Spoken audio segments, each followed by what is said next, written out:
Walay warrant, walay complainant. Tanaw, awa ha. Okay, listen. Takatawon sa Tarragona, paminaw mo. Gidakop nila ang among mga tao na walay warrant of arrest. Ikaduha, walay complainant. Gipanguntanan ako kung saan ba siya sa pag-arrest. Ano siya? Mubaba pa ang complainant. Ano ba ang proseso? The process is clear. You have to file a case, preliminary investigation, warrant of arrest. Dick, Diba? What kind of exemption? What kind of exemption? Dapat in the act, dapat prisoner, naka-escape.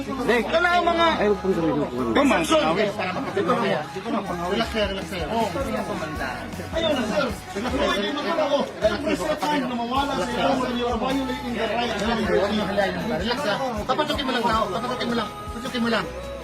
Every second na violate ninyo na sir. This is a violation of the rights. Dili pwede. Anak ko yan.